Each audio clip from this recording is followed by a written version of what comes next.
Ser podcast.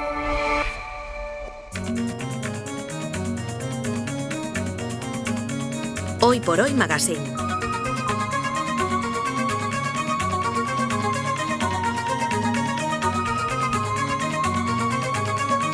Ser podcast. Parlami dell'esistenza di mondi lontanissimi, di civiltà sepolte, di continenti alla deriva. Parlami dell'amore.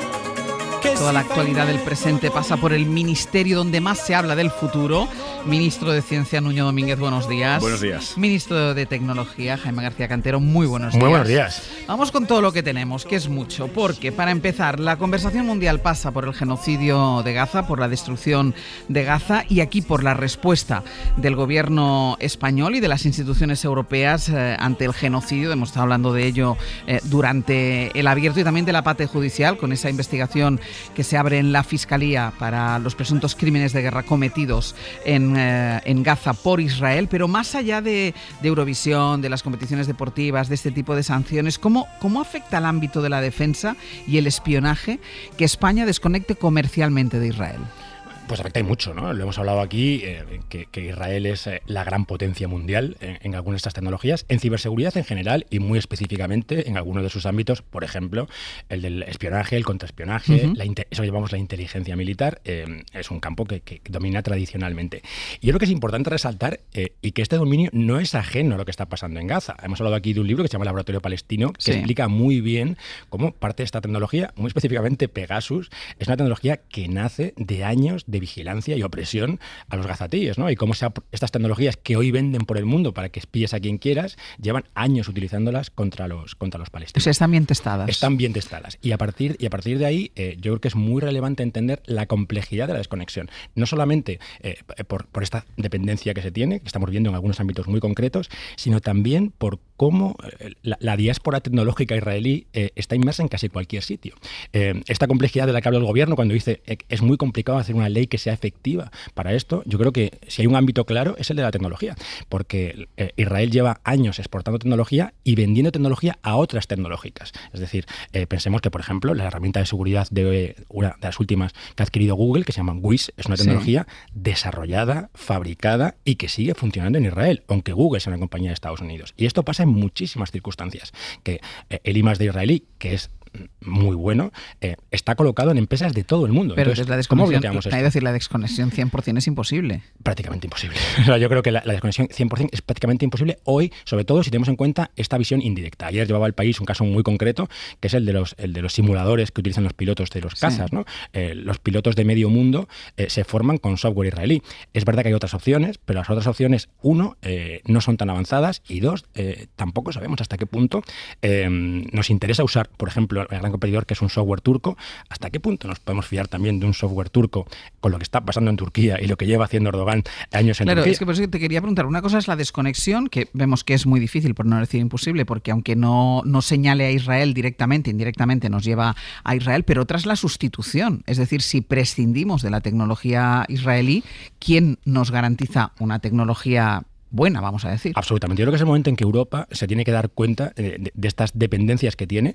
Si quieres, añadiendo otro lado de complejidad, que es asumiendo que Estados Unidos puede que ya no sea ese socio fiable que hemos creído que era durante los últimos 50 años, ¿no? Y que hemos visto las últimas semanas cómo se saca a empresas chinas de concursos tecnológicos, pues ¿cuánto vamos a tardar en empezar a sacar también a determinadas empresas americanas con vínculos nada claros en algunos lugares del mundo, y que estamos viendo que esta relación que hemos tenido de empresas o países occidentales unidos por un bien común es algo cada vez más cuestionable?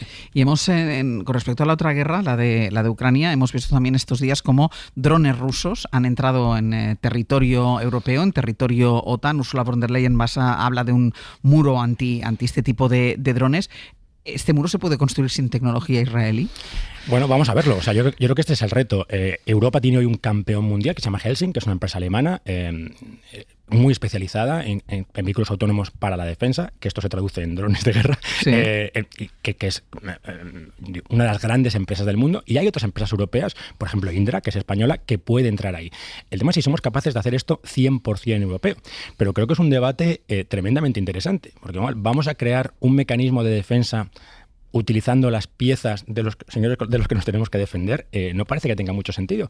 Von der Leyen ya sabemos que tiene a veces estos problemas, ¿no? De las cosas que dice y las cosas que hace. Luego no las puede aterrizar. Que le cuesta muchísimo aterrizar estas cosas, pero creo que el reto de que esa famosa muralla o muro de drones que vamos a construir en Polonia sea, no sé si el 100%, pero cuanto más porcentaje mejor europeo, es uno de los grandes retos, y si no, tendrá poco sentido. Siguiendo con lo tuyo, los israelíes son buenísimos en una parte de los drones, que es la conducción autónoma. Esos software de identificación de imágenes, sí, los israelíes siguen siendo de los mejores del mundo. El mundo de la ciencia vinculado a la tecnología, hablamos de un programa de inteligencia artificial entrenado con las historias médicas de cientos de miles de individuos que predice el riesgo de desarrollar más de 1000 enfermedades con una antelación de décadas. Entiendo que esto puede servir para planificar políticas sanitarias. Sí, esa es la idea. Porque un mal uso puede tener también... Claro. Ahora hablamos de los malos usos. Yo lo primero que pensé cuando vi este estudio es los malos usos que pueden hacer de ellos empresas o incluso gobiernos, ¿no? Sí, seguros.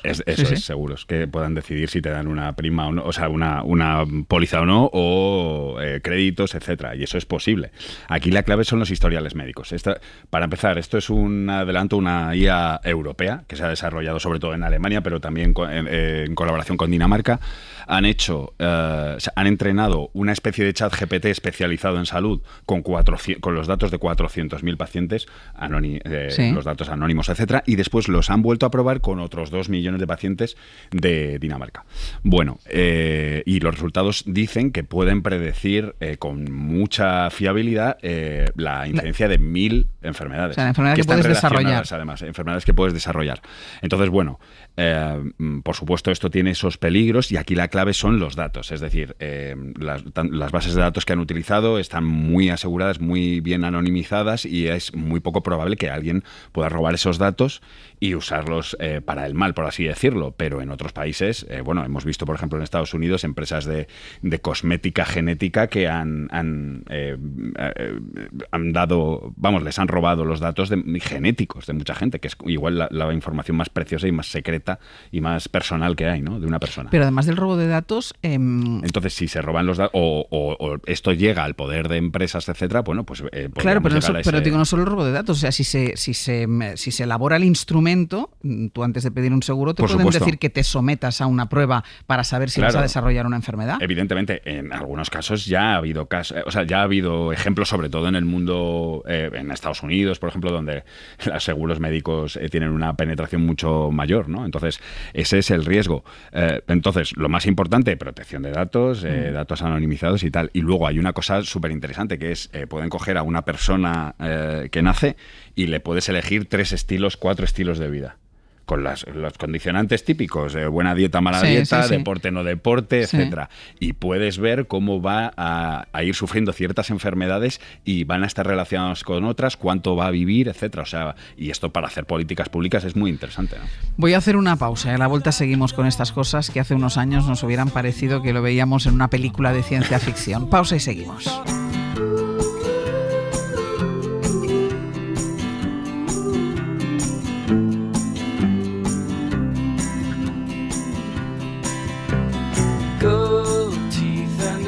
For this town, we're all in my mouth.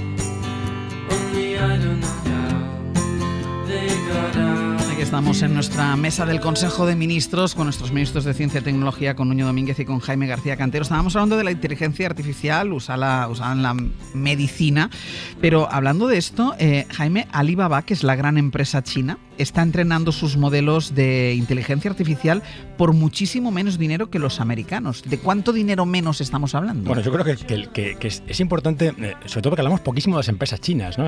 Alibaba, que es una de las grandes empresas chinas, porque hay muchas empresas chinas. Alibaba, que replicó el modelo de Amazon durante años, solo que más barato, pero igual, sí. La venta online, hoy se ha convertido en un gigante de muchas cosas, entre ellos de la inteligencia artificial. Y una de las cosas de las que está presumiendo es que sus modelos gastan hasta 700 veces menos que los de OpenAI en ser educados, ¿no? En ser entrenados. Y esto es tremendamente relevante porque además Alibaba, que para que os hagamos una idea, es una compañía que acaba de presentar resultados y ha ganado 18.000 millones, o sea, es un gigante absoluto, pero es que es capaz de ganar todo este dinero haciendo inversiones masivas en inteligencia artificial. Y digo masivas porque no solamente está entrenando modelos, sino que está fabricando sus propios chips. Y esto es muy interesante y creo que es una de estas noticias de las que hablamos poco. Como China, que hemos hablado aquí, sí. dependía mucho de Nvidia, el gran fabricante de hardware para la inteligencia artificial, que es norteamericano, a la chita callando, lleva 2 años desarrollando sus propias placas, sus propios chips. Y más barato en el caso de los chips también. Claro, los chips... Como todo, los chinos no sabemos el coste real de las cosas en China, porque lo que nos cuentan a nosotros está súper comprobado que a veces es verdad y a veces no, ¿no? Entonces, los chips serán más baratos que los de Nvidia, casi seguro, porque los de Nvidia son carísimos, casi seguro que sean más baratos, pero es que si tú eres capaz de fabricar chips hipotéticamente más baratos y además entrenar esos chips de una forma mucho más optimizada que la que lo hacen los Estados Unidos, ojo, que estamos ante grandes campeones de la inteligencia artificial que van a llegar de repente y ni siquiera estábamos al tanto de lo que está ocurriendo. Y creo que a veces abrir esa ventana a lo que está ocurriendo en China es tremendamente relevante. Hace 2 días China ha dicho que va a intentar prohibir que cualquier empresa compre chips de Nvidia simplemente para echar gasolina a esta industria, ¿no? Para claro. que la industria local siga creciendo. Entonces, mientras los europeos seguimos pensando en otras cosas, tenemos a 2 gigantes a un extremo del mundo y al otro, que cada vez van más rápido, jugando una guerra en la que Europa es absolutamente irrelevante. ¿Y por qué somos irrelevantes? Bueno, el tema de los chips ya hemos dicho que es un tema que es muy difícil competir porque hace falta mucho dinero y mantenido en el tiempo. Tienes que estar muchos años invirtiendo en tecnología puntera para mantenerte ahí. Europa tuvo algún proyecto ahí en el Reino Unido muy ligado a este tipo de cosas y lo dejó comprar a una empresa japonesa que lo compró y nadie dijo nada. Y esto es especialmente doliente cuando te das cuenta de que esa empresa se había desarrollado con fondos públicos europeos, ¿no? a la innovación y alguien de fuera viene a comprártelo y nadie dice nada. Nos imaginamos que alguien fuera a comprar Nvidia en Estados Unidos o fuera a comprar Huawei o fuera a comprar Alibaba, ¿qué ocurriría? Pues este pensamiento naif que tenemos los europeos, ¿no? de que hay que dejar a todo el mundo hacer lo que quiera, pues nos está llevando a estos sitios. Pues mira, de tecnología china habló Nicolás Maduro la semana pasada. Esto me lo regaló Xi Jinping, un Huawei. Mira, el mejor teléfono del mundo, el Huawei. Y no te lo pueden intervenir los gringos. No, claro, te lo pueden intervenir los gringos, pero te lo pueden intervenir los chinos. Lo que pasa es que lo sabrá. Yo ya doy por hecho que me controlan. Pero prefiero que prefiero que me intervengan los chinos que no los gringos.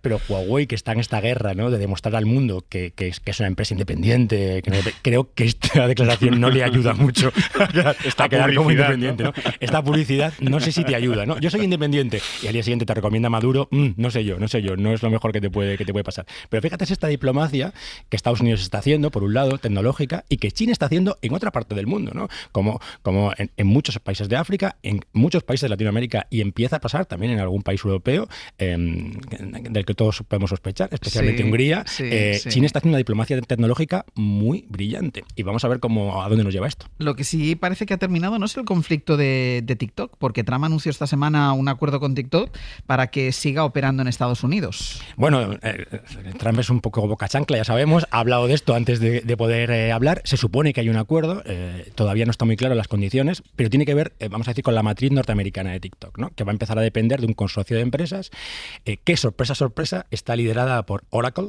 que te recordarás, hablamos la semana pasada. Del señor más rico del mundo. Del señor Larry Ellison, el del jet. El que sobrevuela con un caza en San Francisco. Que me dijeron ayer que, aparte de todo esto, compró una isla en Hawái y a la gente que vivía allí y se quejó de que lo compraban, les ofrecía dinero para irse directamente. Iros de mi isla, que le comprado yo. O sea, que el señor es una maravilla. Bueno, aún gracias que les ofrecía dinero y no les desahuciaba así. Directamente, ¿no? Exacto. No les echaba directamente. Pues al final la matriz de TikTok en Estados Unidos quedaría pendiente de un control de varias empresas, entre ellas la parte de la infraestructura de Oracle. El tema aquí es lo siguiente, ¿no? Entonces, Donald Trump, que estaba tan preocupado de lo que podía hacer el gobierno chino con TikTok, parece que le preocupa poco lo que puede hacer el gobierno americano con TikTok, porque ahora, claro, el algoritmo de TikTok, vamos a ver qué ocurre con él en Estados Unidos, porque esto solo aplica allí. O sea que al final este señor es el hombre todavía más rico del mundo, ¿no? Pero yo creo que le suele pasar, ¿no? Cuando te haces el más rico, llega ya un momento, tú no lo sabes, Nuño, pero llega un momento que cuando ya tienes mucho dinero, Ya no, solo haces que ganar más no dinero. miras los números, no pero miras sabes los... que está creciendo la Exacto, cuenta. no paras de ¿En qué te lo ganar gastas? dinero. ¿En qué te lo gastas? Cuando tienes tanto dinero, o sea, es que Sí, o sea, te levantas por la mañana y dices, hoy ¿en qué me ¿qué lo me gasto? compro? No voy a conseguir gastarme todo el dinero que tengo para hoy. Exacto, ¿qué me compro? ya tengo un caza, una isla, ¿qué más De puedo todas tener? formas, todo lo que está pasando en Estados Unidos, hemos cerrado el abierto nosotros con la cancelación del programa de Jimmy Kimmel, que ya uno de los mejores presentadores de Late Show, que también ha conseguido Donald Trump que se vaya, bueno, que le cancelen el programa. Quedan dos, y además lo ha dicho así Donald Trump, que están en su punto de mira. Es decir, que lo que está, el panorama...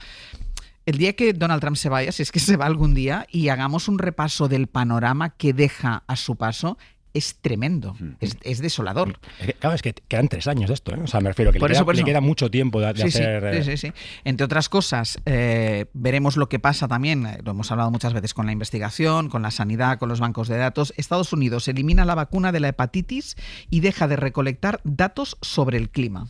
Bueno, esto va a pasar hoy en una reunión que empieza hoy del panel de expertos en vacunas, que ya contamos aquí que el jefe de la salud de Estados Unidos, Robert Kennedy, les había sacado a todos y ha puesto a muchos miembros que son directamente antivacunas, y la verdad es que el contexto es tremendo. Ayer testificó en el Congreso, en el Parlamento, la directora del Centro de Control de Enfermedades que el propio Kennedy había propuesto, y después la despidió. ¿Por qué? Porque le dijo, vamos a cambiar los calendarios de vacunas, y ella le dijo, bueno, dame datos científicos que sustenten. Claro. Y por supuesto no había datos, con lo cual ella, bueno, pues dijo que no iba a cambiar nada, etcétera. Y dijo que a puerta cerrada Kennedy le llegó a decir que la gente como ella se dedica a matar niños. O sea, el clima de tensión en Estados Unidos con lo de las vacunas es alucinante. En agosto, mientras nosotros estábamos de vacaciones, no teníamos sección, un hombre con un rifle de repetición atacó el Centro de Control de Enfermedades y mató a un policía porque estaba en contra de las vacunas de COVID.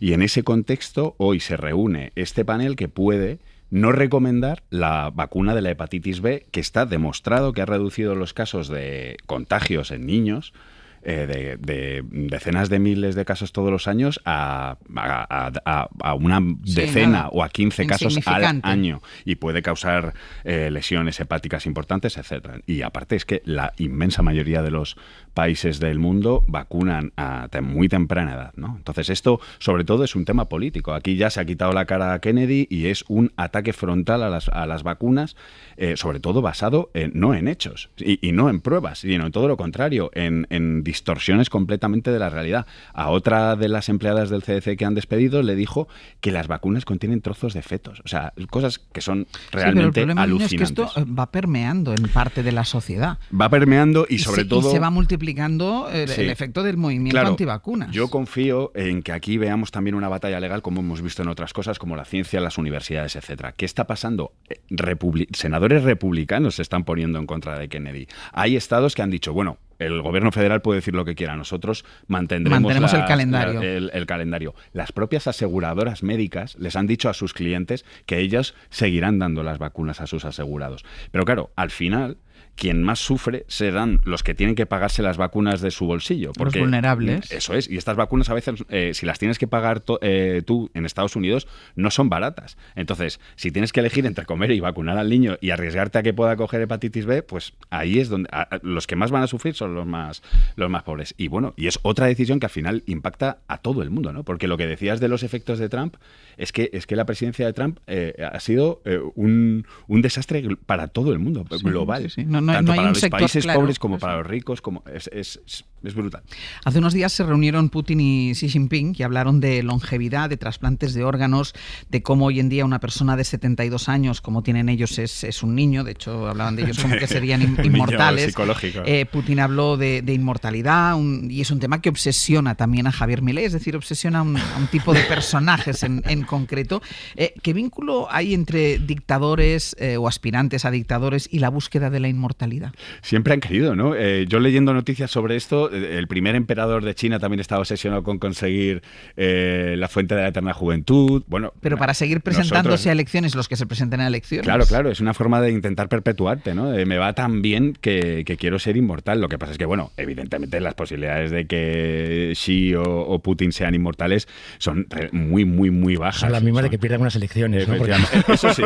Porque ninguno de los dos. Ellos van a seguir en el mucho poder, pero desde luego en la vida no sabemos. Pero fíjate, y esto les une a los otros líderes poderosos hoy, los que de son las tecnológicas, que están absolutamente obsesionados con la vida eterna, ¿no? Y estos son bastante más jóvenes, pero están absolutamente obsesionados y gastando cantidades ingentes de dinero en protegerse. Y hay un tema muy interesante que es cómo en los últimos años estas inversiones no solamente son en temas, vamos a decir, más biológicos y más médicos, sino en temas de resistencia pura y dura. Cómo están empezando a pensar que los que pueden acabar con la vida eterna son los pobres, ¿no? Entonces se están construyendo masivamente refugios pensando en esto, ¿no? Pensando, yo quiero vivir muchos años y el miedo que tengo no son solo las enfermedades, es que llegará un punto en el que los no tan ricos nos cansemos de ver cómo está la gente. Y luego es muy curioso porque cogen el envejecimiento y la biología humana y lo intentan cambiar como si fuera un chip, ¿no? Que esto lo hemos hablado aquí muchas veces, pero por otro lado compran mensajes de gente que es totalmente esotérica. Hay un reportaje este fin de semana sobre José Luis Cordeiro, que es una persona que dice que la muerte va a ser opcional en esta generación. O sea, para nosotros la muerte va a ser opcional, si quieres te mueres y si quieres no. Y es uno de los favoritos de Javier Milei, y este hombre también va a estar aquí en las próximas semanas dándose la mano con el alcalde de Madrid, visitando la asamblea, y al final es una mezcla de científicos que sí tienen un mensaje serio sobre el envejecimiento y gente que vende unos mensajes totalmente alucinantes. Mira, hablando de viejos, se ha encontrado en Asia las momias más antiguas del mundo. No son restos sí de no son restos de un dictador de hace miles de años, ¿no? Yo creo que en aquella época no había dictadores. ¿Y de qué eran? Bueno, es bastante sorprendente. No son momias al estilo egipcio, ¿no? Tan bien conservadas, etcétera, pero sí que parece que ha habido un proceso de momificación con fuego, es decir, los han ahumado lentamente y las momias en teoría se quedaban pensando en los salmones ahumados. Bueno, pues imagínate un salmón ahumado pero entero y totalmente ennegrecido, etcétera, pero es que además lo retuerces para enterrarlo. Hoy espero que no haya salmón de menú aquí porque...